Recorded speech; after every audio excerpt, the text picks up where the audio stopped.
Football with friends is fun as hell. My name is Alex Dunlap here with Cody Carpentier on a big Thursday edition of the show here on Orange Bloods Live. So pumped to have you guys here with us and so pumped to finally get to hear from QB1 for the first time ever as the leader of the Longhorns football program, the face of the Longhorns football program.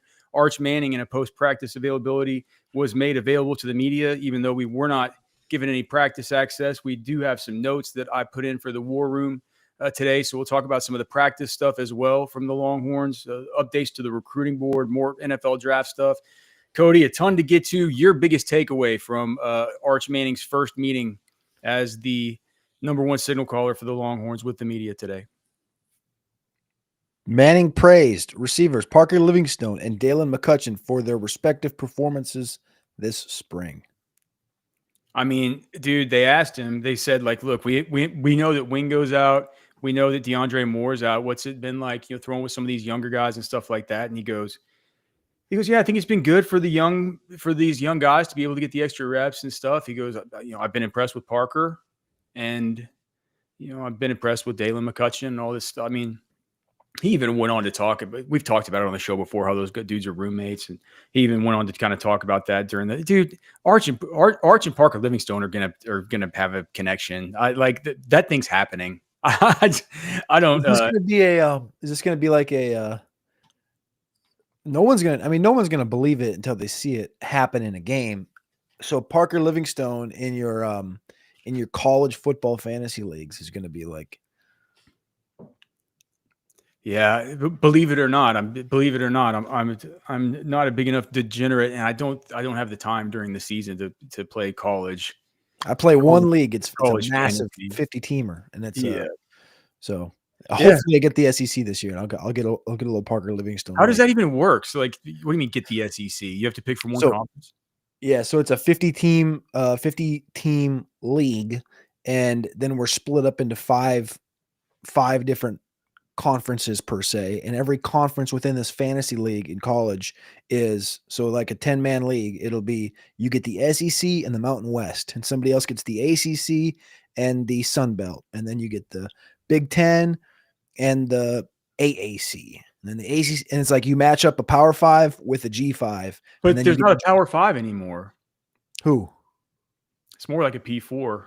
Yeah, but you just follow me here. You match up with a power conference and a G conference, and then your respective conference. So like me and 9 other people draft from those two conferences, and then we're all in one big league together. So you win money based on how you do in your conference, and then at the end of the year, you go into a bracket. I'm already bored of it. You're bored of it? There's no way that I could play that stupid thing. Yeah, there's no way. I think I got 5th last year, 5th or 6th. It sounds boring. Not as boring as UFL fantasy, that's for sure. Dude, there's so many injuries in the UFL, dude. I don't even know. They're like, yeah, this dude's on the IR, and we're trading this guy, and they don't have any recollect of like proper announcements. There's nothing proper about this league at all. It's just like, yep, this dude's on IR. You didn't know? He's inactive already 3 days in advance of the game. Tell me your thoughts on. We can't talk anymore about college fantasy or UFL. Tell me your thoughts about. He basically just said that. He said he was with Quinn Ewers just this last weekend at Hayden Connor's wedding. And he was saying that, this guy, whenever he talks about Quinn, it's like, say what you will about Quinn and how he's going to be in the NFL or what he's going to be or what you thought he was at Texas or whatever. I mean, Arch Manning looks, he holds that guy in high reverence, dude. He really, really does. I kind of think a lot of the team does. Can I ask a non-disrespectful question? It's going to sound kind of disrespectful, but is Quinn going to be a quarterback coach? Like, is he going to be he's going to be like a Jordan Palmer type? Maybe. Like, that feels like I don't think he's going to be Tom Brady. I don't think he's going to have a 20-year career, but I think he'll play for, he might get a decade out of it. But I think in the long term, when you view Quinn Ewers, I think I see him as like a coach, right? I I mean, don't know. this is all the positivity you ever hear about this kid. And People love him. Like yeah, the guys who play with him, they really, really do love him, and I think that goes a long way because it wasn't like he wasn't super affable with the media or anything.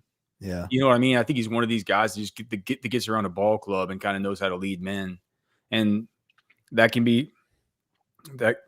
I always kind of thought Colt McCoy had that too. It doesn't seem like he has any plans on really coaching or anything like Well, that. he did that podcast with Sark the other day. He always just, to me, I think you're right, because Colt, every time you hear him talk, it almost feels like he doesn't really want to be talking, or he's kind of Yeah, shy. yeah. And it's like Quinn kind of gives off that same vibe. So I kind of see what you're saying. Um, I think just mainly just listening to him, watching him. What I took away from it more than any one thing that he said was just kind of how he held himself. I mean, Anwar titled his article about how Arch Manning owned the room. Was just really comfortable up there, super comfortable in his own skin. I thought my favorite my my favorite thing was let's see here. About How about listening to his I, grandfather about taking advice on avoiding big hits. how about this? Oh, Kirk. So here's Kirk Bowles. Kirk. So you have an NIL deal with Vori Arch. We got to get you some drip. he told Kirk Bowles that he needed to hook him up with some drip, dude. And I he's a different cat, man. He's a different kind of cat, and I think the time when I first realized it was whenever it was on that long run he had last year, and it was on the first one, right? The first really big long run. I think it was that versus Mississippi State or ULM. I forget which one it was. think it was. ULM. Yeah. I No, don't. what was the other one we played? That UTSA? I forgot. Doesn't matter. Yeah, One of the but teams. yeah, where he just kind of where he got in the end zone and stuff like that, and he just does this stuff where you're like, oh man, like this dude's got some he's got some like effort to him, dude. Like he's throwing up hand signs and doing all this stuff, and I thought it was so interesting that he really liked to point out that the thing he's having the most fun with is just getting out there and being able to smack talk with Colin Simmons and Ant Hill and Michael Taff. It's like it's a different kind of experience having Arch Manning in there talking than it is having Quinn in there talking for sure. It's like we're in for a different kind of a different kind of uh, he's just a different style of the Atmosphere. face of the program, dude. Yeah. I wonder if like do you there was a one of the college football podcasts I listened to. I haven't listened to this one yet. I'm planning on listening to it after the show tonight.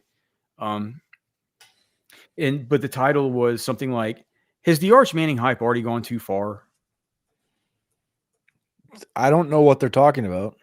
Well, I mean, do you think it's a fair question? No. No. No, I don't think that's a fair question at all, because the only hype is the guy played a couple of games last year, showed what he could do, and he's been under wraps all spring. You haven't heard or seen anything. And is the Arch Manning hype out of control? Like, are you kidding me? There's people out there that are, I've seen rankings over the course of the last month and a half that are like, ranking the SEC quarterbacks or ranking the college quarterbacks, and Arch is like 8th or 10th or 4th. Like, occasionally I have somebody that put him number 1 or 2. Yeah, of course. But if the hype is too much for Arch, like, I don't think y'all realize. I think Texas fans, doing those that are tapped in here, do, but I'm talking about the Gen Pop. I don't think they realize what's about to go down. The Gen Pop using prison lingo for if and when this kid goes into Ohio State and walks the dog, and then they go on and do something here, like the potential. This is year 3. This is, we're so not accustomed to what we just experienced with Arch. He did play a couple games last year, but he really sat for 2 years. No, yeah. We don't see this anymore. We don't see this in the NFL. We don't really see this in college. And a player like this with this pedigree sat for 2 years behind a high-end recruit in Quinn Ewers with a very good coach and obviously Steve Sarkisian. We haven't seen anything yet, Matt, Alex. We haven't seen anything yet. You about to walk out there and pretend, I know Sark jokes. He's like, the kid's going to throw an interception. Like, he's going to throw a couple interceptions here. It's like, he was even asked about that. It's like, yeah, you know what? He might. And I think tempering expectations and first off, when you come out and you say, okay, well, should we expect this kid to throw for 4,000 yards, 40 touchdowns, and 4 picks? No, you shouldn't expect that. But is that in the range of outcomes? Yes. Well, I mean, I think it's putting a lot on his plate to say that's in the range of outcomes, but no, it's not. But I mean, games. But to whom much is given, or to whom much is given, much is expected, right? Or what's that term? You understand? The hype is not even close to apex. Not even close to apex. And when it gets there, people will know. People don't even really like, What is Vori? Vori's a how they phrase it. It's a fashion brand. So it's not jewelry or something. No. It's a contemporary clothing brand headquartered in San Diego. Okay. It's like loungewear, like loungy athletic type, like stuff that these dudes wear around campus after practice and stuff. Bingo. Not something Kirk Bowles wears. Okay. It's like the new age. I got the shorts on. I don't got Vori shorts on, but I got type of like the 5-inch inseam shorts, the bland colors shirts, button up, like just basic clothing, but just a different clothing brand. So he praises Parker Livingstone, Dalen McCutcheon, Spencer Shannon. Says he stepped up this spring. It's like I've only been allowed to go to one practice. I'm hoping for more. We'll certainly let's talk about some of the info today I got from today's practice and sort of what's going on with the team here in a minute. But we'll also have a Saturday practice, and that'll be that's a coach's clinic. So if you guys are on Orange Bloods, we're gonna definitely have knock on wood, I mean, certainly between all of us, we're going to know a coach or two there. So we'll hopefully have a good report from that thing. And I'm still crossing my fingers, and I'm hoping that maybe next week we're going to be able to get out there for at least one more availability this year. But from what I was able to see of Spencer Shannon, I thought he looked like, I think that saying that he looked like a guy who's like stepped up more than saying he looks like impressive or that he looks, that he just looks like an awesome tight end or whatever. He does look like a guy who's stepped up. He looks like he's in charge of the group. So I thought it was interesting to hear Arch talk about that. He went to Mater Dei, right? Spencer Shannon? Yeah. I forgot. Yeah, he went to Mater Dei. Same school as Mr. Mark Bauman. Mark Bowman, no matter what. I thought it was Bauman. I thought we were calling him Bauman because of Powers. I don't want to be disrespectful to the guy. I don't want to be disrespectful. You got to call a man by his call a big grown man by his name. So, but, I thought it was like whenever I think the thing that Texas fans would just love to hear the most is this quote about, just now you're starting and you had to sit behind Quinn Ewers for 2 years, and everybody is always asking, what was that like? How did you handle it? And he said, yeah, it was tough. I mean, it's tough in this age, like the age of the transfer portal and stuff. But I hope it pays off. Like I said, there's nowhere else I want to be. I want to be at Texas. I have friends here. I love this place. I want to be the quarterback at the University of Texas. Sometimes it's worth the wait. And off we go. Yep. I'm glad he didn't say, I'm in negotiations with my contract like Iamaleava is right now with Tennessee. I'm glad he didn't say that. Is Nico talking about negotiating a contract? What leg does Nico have to stand on?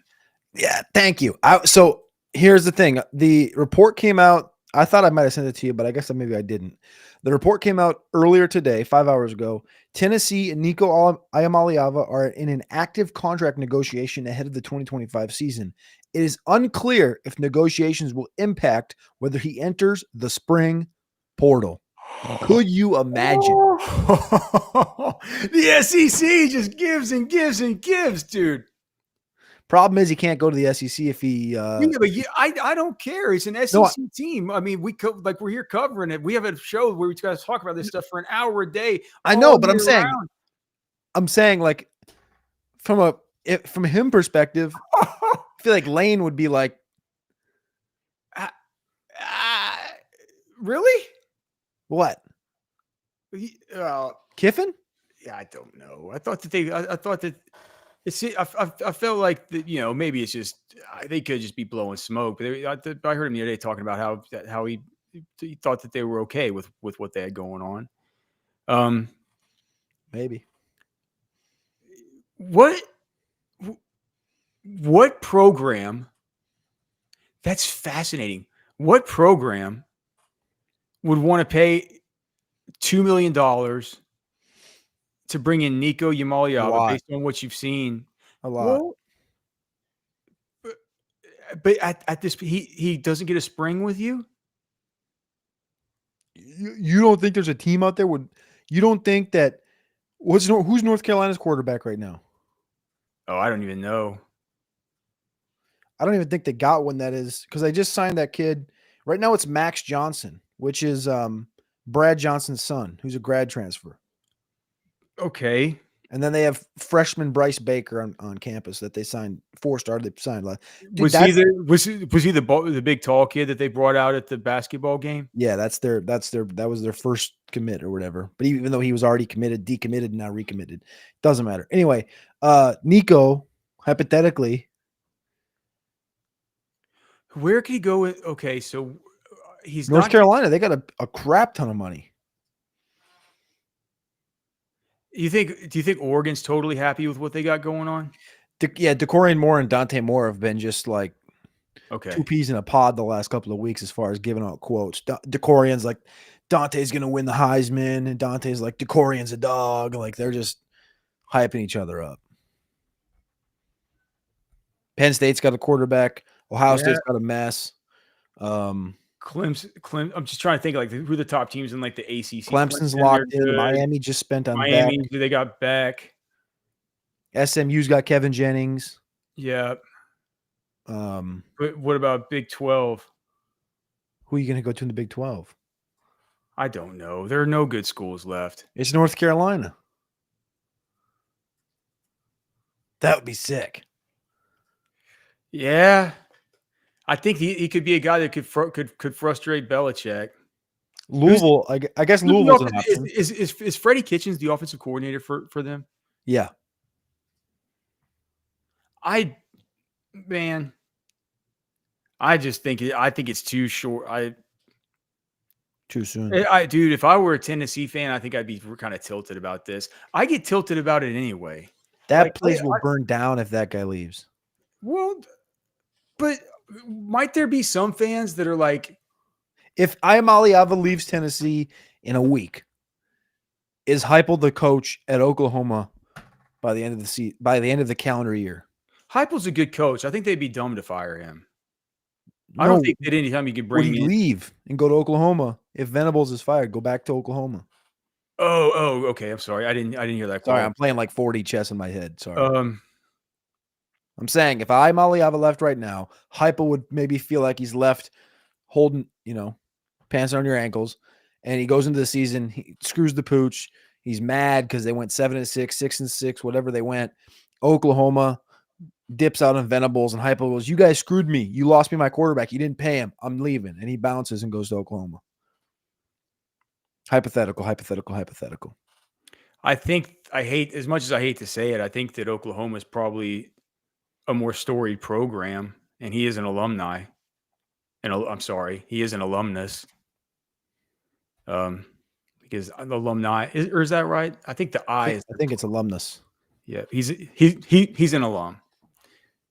I wouldn't like it if I was a Texas fan if Heupel came back to Oklahoma. But what I was saying about Nico is just like, if I were a Tennessee fan, I would think about it. I would first be like, okay, he was a giant recruiting success. We loved getting him. He was our guy.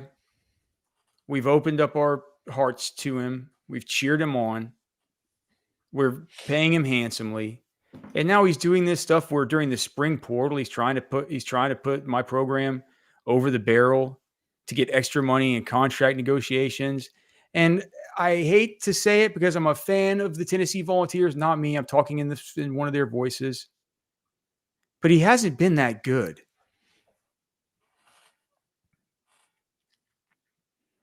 I think fans would be just tilting their faces off about the whole thing. I'll bet you there are fights going on message boards right now saying like, don't say that about Nico. Like people saying like, screw him. Like I bet you that's going on. I wish I could fan tell you. base. I wish I could tell you. They blocked me a long time ago. Why? I don't know. I can't access the rival sites because I was blocked. I tried to report on the behind the enemy lines on Tennessee, but I don't have access. It's the one place I don't have access to. Okay. Well, look, I could tell you just from having been around on Orange Bloods. It's like if that was happening with a quarterback, there was a stud quarterback that came in that everybody was so happy about that hasn't lived up to expectations, and now he's holding you up to the barrel during the spring period and making it clear, like it kind of put it up in everybody's face that like I'm going into contract negotiations. This is the kind of stuff that you take up behind closed doors. It's like, it's like this isn't a perfect parallel, but it's something that I've always tried to like tell my kids and something that I always try and do with my wife or my friends or really anybody, right? If I get in an argument with somebody, and this is kind of like an argument, right? Mm-hmm.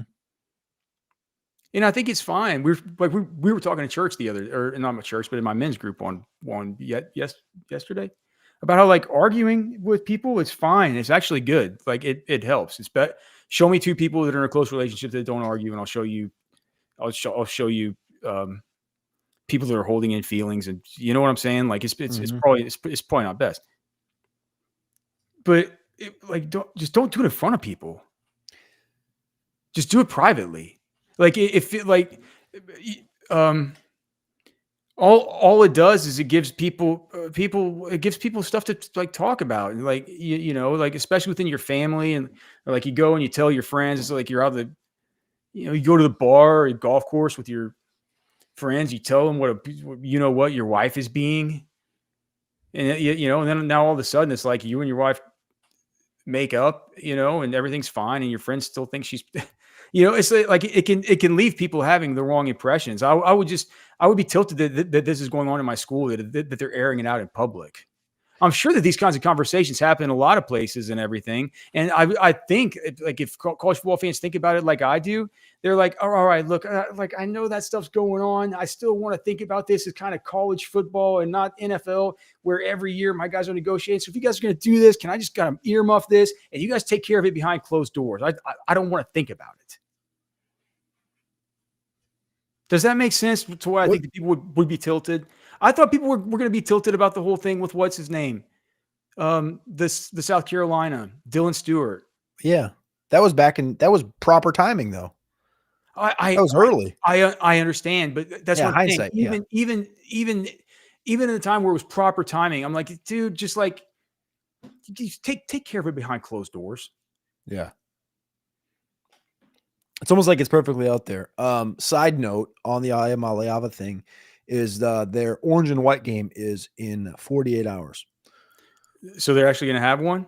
I guess. And he's going to play. Do you think this is a coordinated leak? Because he probably had a good spring and he's probably going to have a good game on Saturday. I hate it in college football. We're talking about coordinated leaks over contract negotiations. Keep it in house. It's like, just come on, earmuffs, man. Keep it away. Rick Pitino, the coach for St. John's. Sorry, God, my brain just went back 10 years. The coach for St. John's was on the pregame cast for the national championship this last week, Monday. And he was talking about contracts and how he doesn't want his players talking about their deals inside the locker room and stuff.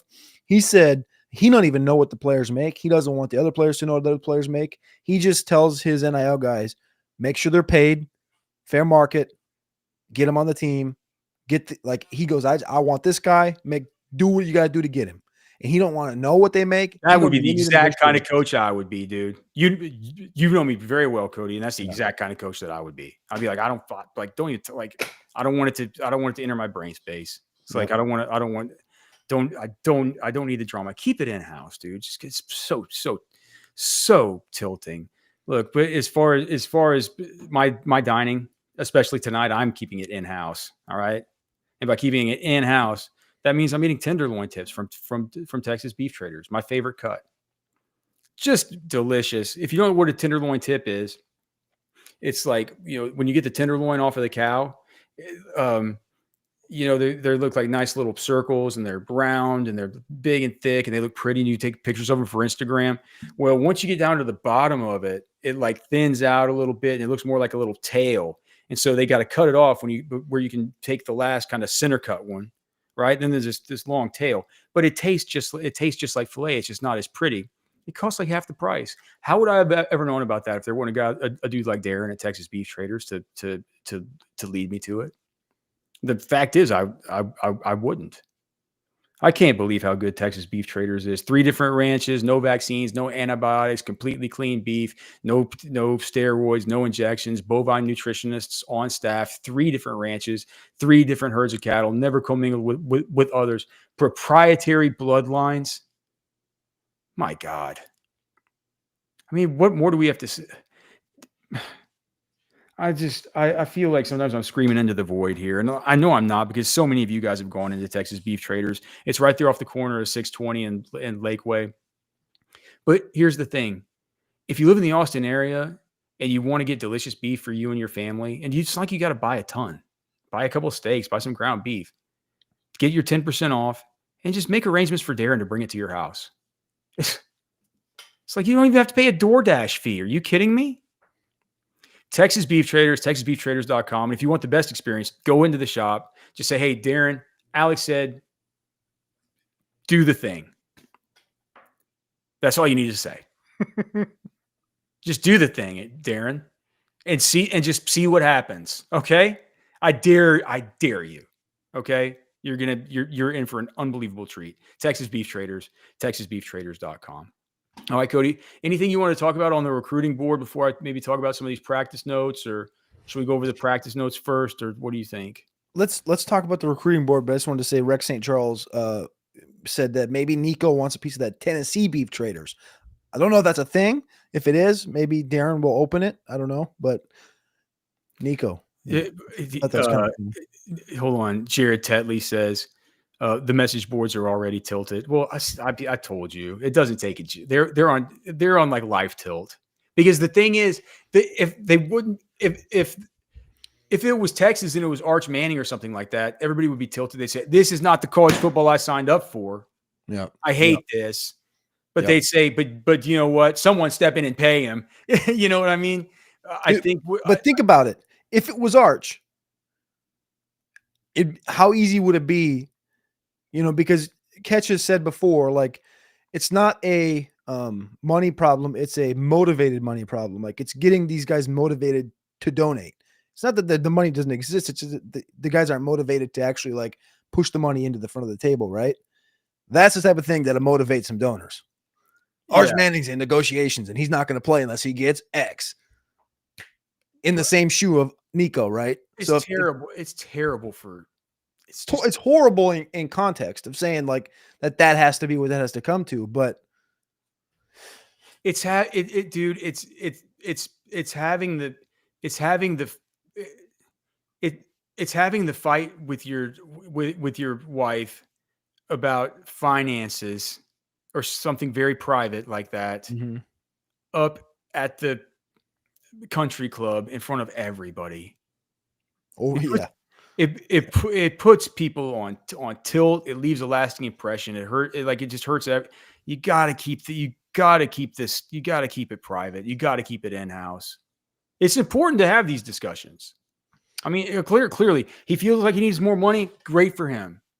But dude, to put it out in public, I hope it doesn't become the norm. I find it part of me hopes it doesn't become the norm, just because I find it super cringy, and I don't think it's good for college football. I agree. Anyway. Let's talk about this recruiting board a little bit. Here's the Jason Sukamel updated the recruiting board today with some chances. And guess what? The real headliner for me, Mark Bowman, modern day tight end, up to a 55% chance of landing at Texas. That's the headline, correct? Well, he's at 50% last week, so it's a 5%, No. 5% bump. He got a 5% bump up. Other offensive players that got bumps up would be Aaron Gregory, the wide receiver from Texas A&M. He's currently committed to Texas A&M. He was not on the board last week. Now he's at 35%. Jabari Mack, who is a 5.94 star, committed to LSU, was not on the board last week, is now at 35%. At running back, KJ Edwards was at 60%. Xavier Crowell from Alabama was at 40, so 60-40.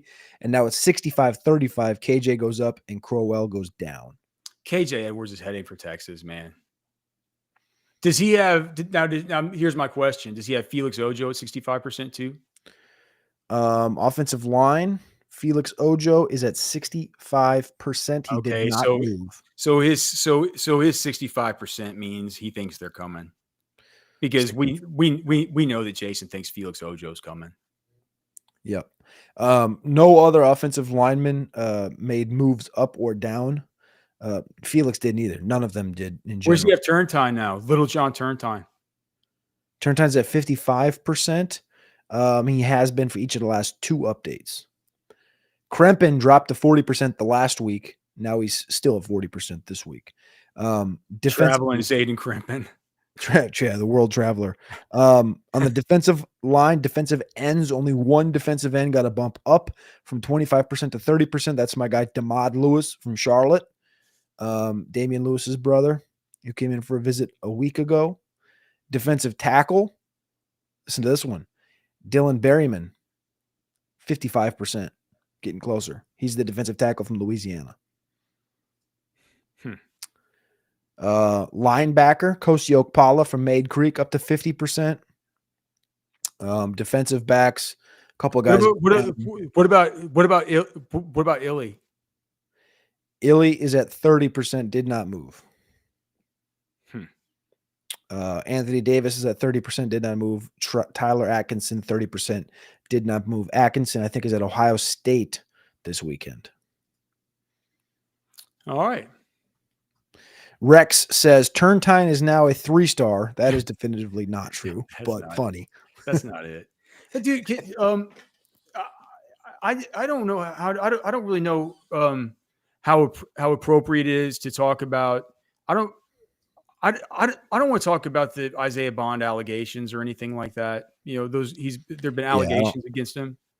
But yeah, I don't think one thing I just wanted to say though is like, man, that's like came at a bad time. Yeah. I'm not sure that that's going to get cleared up. And is that what teams got 13 days? Yeah, but how long in advance did the Tavondre Sweat situation take place last year? Different set of allegations. Of course. But I'm saying, how long in advance was that? Was that similar? I don't remember. It was very close. It was actually probably right around this time because it happened after he had, or no, it was April 7th. Yeah, it's like the exact same time because it was during the time when they were all taking visits. Yeah. But just unfortunate situation there, and I think that his agent probably did a really bad job allowing that to something where it became an outstanding warrant that they weren't just all the way on top of to begin with, and to give him more time if he is going to clear his name to clear his name. So best of luck. Well, I'm not gonna. I mean, best of luck to the situation. I hope everybody in that situation. I hope there's justice for everybody in that situation, regardless of which way the justice goes. But I think his agent did a bad job. Anyway, some other things here about practice nuggets. Practice nuggets. You know what, Cody? That in the industry is what we call a tease. let's talk about some nuggets from practice, some things that we're hearing. But before we do, you have to hear from our friends at Specs. Have you heard the news? Specs is turning 63, and we're celebrating you. Whether you're looking for whiskey, canned cocktails, or wine, Specs has it all with Texas-sized savings all month long. Specs. Cheers to save. All right, football with friends. It is indeed always fun as hell here on a big Thursday. We have a Final Takes Friday tomorrow for your viewing pleasure and our own viewing pleasure, our own tying pleasure, as we tend to. You guys have just been making us tie every week lately with the Final Takes tallies. But make sure and stick around for that. And then, of course, thanks to Poncho Outdoors for being such a great sponsor here as well.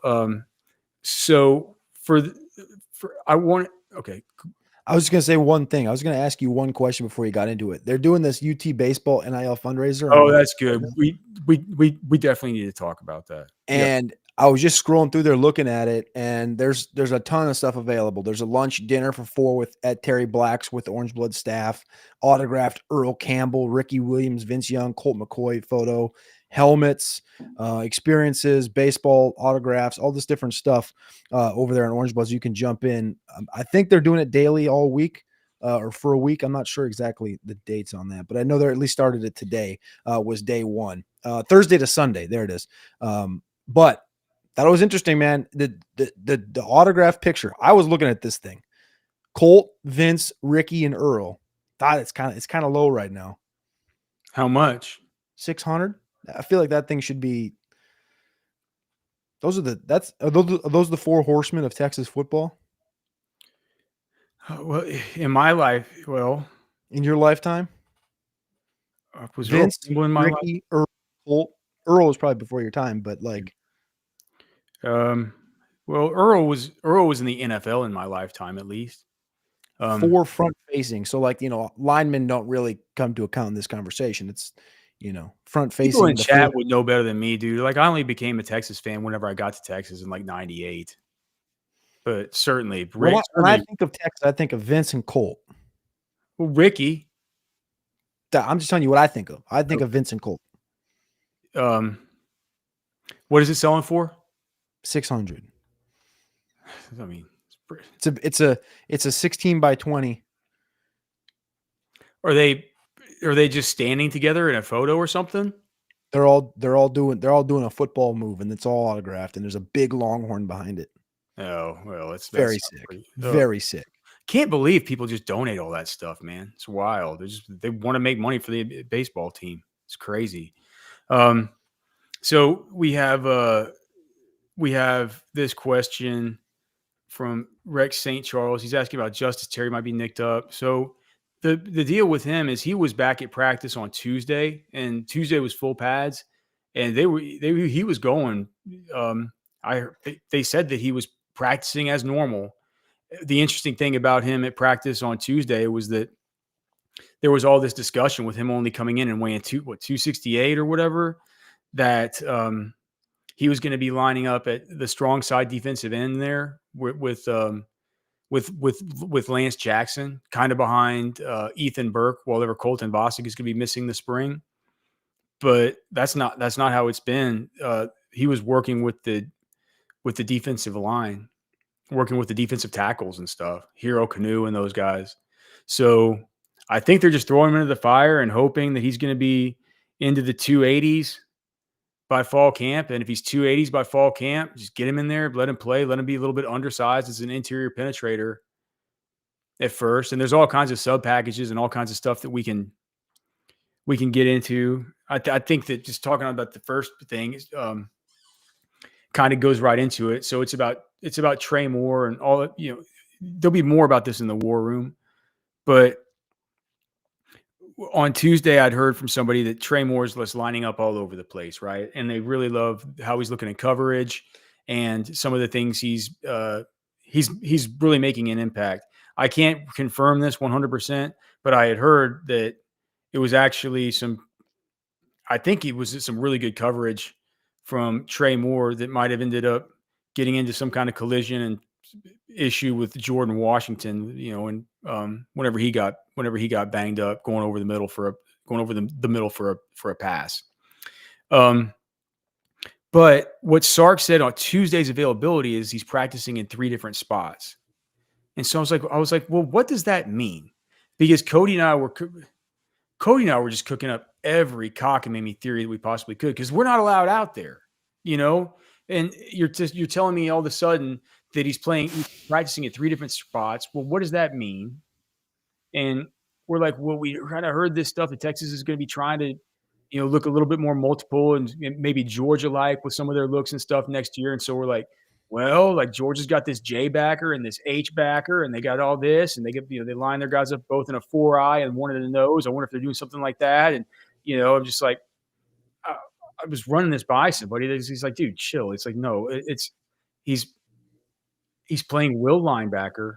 He's playing outside linebacker, and he's playing edge, just like last year. The same job that Colin Simmons had.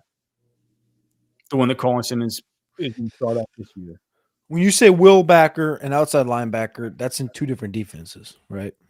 Well, two different. Well, right, two different classifications.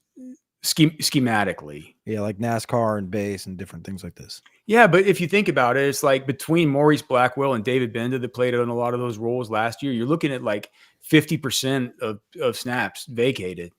Mm-hmm. So if he is the top specialty guy, then he was a 60% snap guy last year. If you get 40 to 45 of those specialty linebacker snaps, add on another 15 at edge, and add on whatever because right now he's a backup will linebacker. And what I heard was that it could be that whenever they go to like NASCAR, dime, dollar, any of those packages, it could be that they have Ant Hill in there and they have Trey Moore at the will instead of Leongo Lafau inside.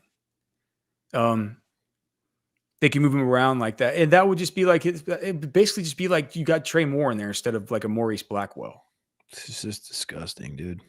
And so that's kind of how it worked. And what about the Arkansas transfer then? Brad Spence. And they're like, oh, like he backs up Anthony Hill. Okay, so then what's the purpose behind even going after the Bailey kid? I'm just like, what? What about the Tech kid? What about the Tech kid? The kid that went to Tech from Stanford? I don't know. What was the theory behind that then? Because there had to be a theory behind it. They wouldn't just be like, oh, we're just going to keep on adding. What's the theory behind bringing in Brad Spence to back up Ant Hill? That's what I'm saying. I think that, especially like Ty Anthony Smith was fine. He looks too small for now still. But he played foot. I mean, he was fine last year. He was fine. It's not like Blackwell's a monster. I know he looks jacked, but he's not like a monstrous human. He's not Anthony Hill. No. So like Bo Barnes is 250 pounds. If you really, he looks like it. He's probably not. He's probably 235. But you know what I'm saying? Like, I don't know if you needed to go out and get a Spence or go out and get this Bailey kid, but maybe those are luxury moves. You think more than anything, just luxury depth. Because they're trying to push the cards in? Yeah. Well, it was clear whenever. What's that new tech booster's name? That guy that they all just love out there now. I forget his name. Like, I think you're not gonna outbid that guy for that kind of player. You know what I'm saying? Yeah. It's like that's kind of the guy that the Texas Tech's gonna go and pay him $1 million. I don't know. I think that there's certainly Texas. I don't think Texas needs really help at edge. You know what I mean? Or extra linebackers that you could use as outside guys and stuff like that. And Rex St. Charles is saying y'all must not like talent acquisition. That's not the point at all, Rex. It's the opposite. I love talent acquisition. It's one of the things I love. I love talent acquisition. I also love to keep acquisition, keep the players that you already acquired, and to allocate to allocate resources to where the talent that's acquired can actually be utilized as such. And so, and also it's our job to talk about this. Oh, super chat. Look at this. Google Scholar. Thank you, brother. We definitely appreciate that. If you guys have super chats, we of course get to right to them and answer them. Super chat 199. Is there a more absurd draft take than Banks at OG? Yeah. There are more absurd takes. I hear them all the time. The draft is one of the most cockamamie things in the world as far as takes.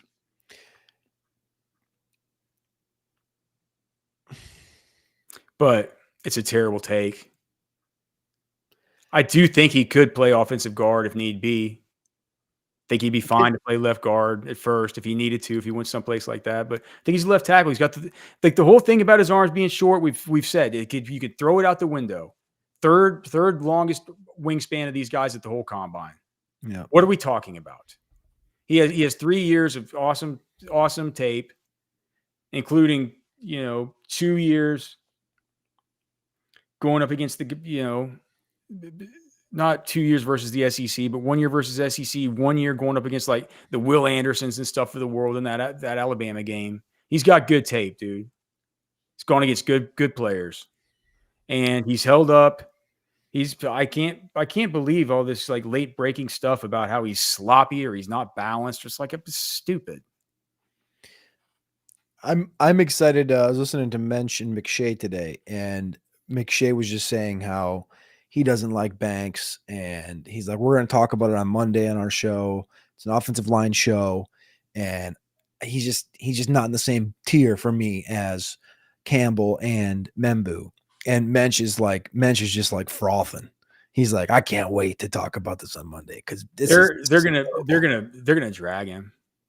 No, they're not. Mensch likes him. Oh, he does. Okay. Yeah, Mensch would like frothing because he wanted to like bite McShay in the neck when he was saying that. He's like, I want to. He's like, this pisses me off, and I think that's what I think the thing you brought up yesterday or the day before is maybe the most factual take about all of it. Everybody's just watching the Georgia stuff, and they don't exactly know what they're looking at because they're watching. They might just go watch the 2 Georgia games, and fundamentally, yes, Kelvin had some. And then they get to watch it again for Jalen and for Michael and for all the rest. Correct. And so they're seeing it from that perspective. And both of those guys, again, are both in the top 12 conversation, and Banks ain't. But they don't. You have to have some context. Like if you're just looking at that, if you haven't watched Quinn and you don't like watch that game for Quinn and watch all Quinn's other games, as far as his pocket presence, you don't really have an idea of what it usually looks like or how things definitely work. And that game was like, it wasn't an outlier, but it was bizarro world, man.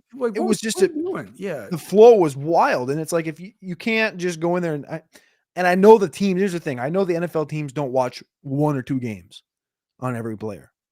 Right. So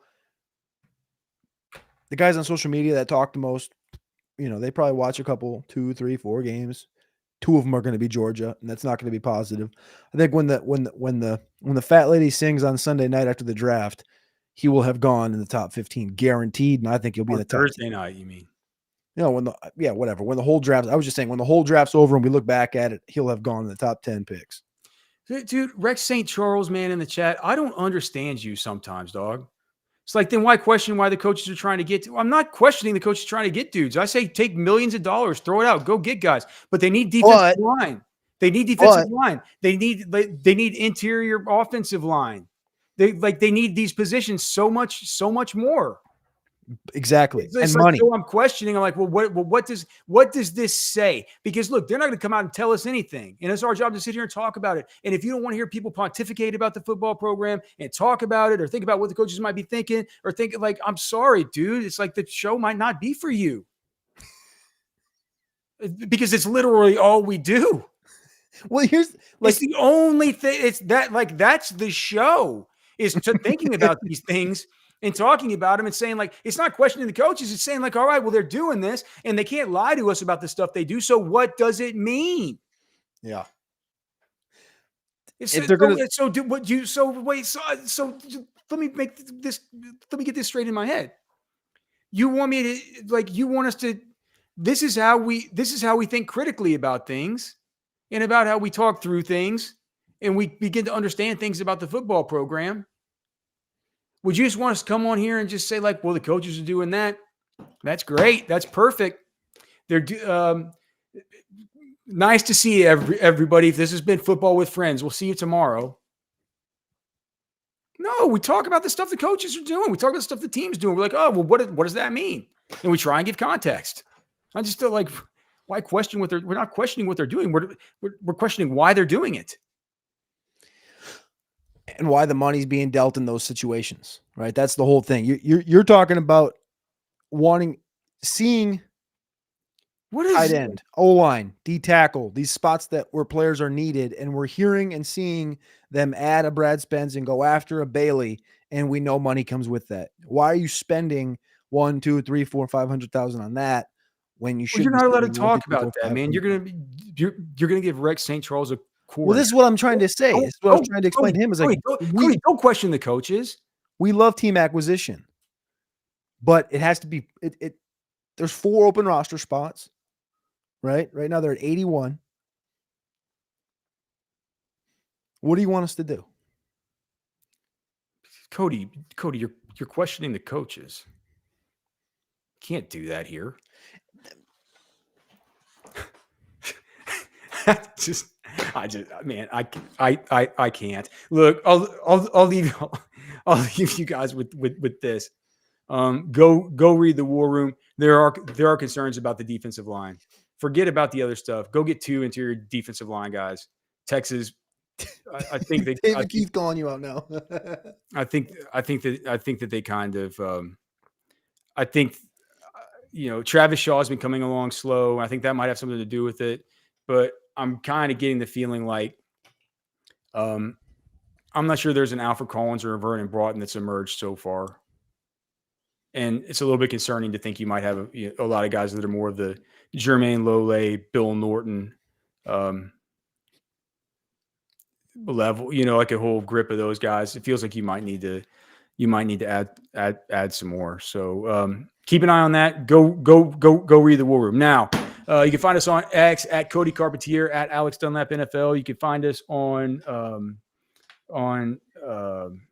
just all of our stuff on Orange Bloods. Right? You can email us, fwfemails@gmail.com. That's the best place to get us. Thanks so much to our sponsors, Poncho Outdoors, MyPerfectFranchise.net, Specs, and Texas Beef Traders. We have can you put up the Daily Black fundraiser thing again? Make sure and go check that thing out, man, over on orangebloods.com. It's a fundraiser, it's a silent auction. It does not go to charity, but it goes to NIL, which is like charity, because I think that whenever they do this stuff, they get paid money to go do charitable stuff, like, go to the animal shelter or whatever else. So, or the children's hospital. So go check that out. Go donate some money, get some cool items, and we will we'll see if we can make 100K doing that. All right. Love you guys. God bless you. We'll be back for final takes tomorrow. Oh, wait. Also, please like the show. Please subscribe to the channel. Please send the show to somebody else if you dig it. And if you're watching it for the first time, please continue to come back and watch. Love you guys. God bless you. Mark Bowman, no matter what. For Cody, I'm Alex. We're done.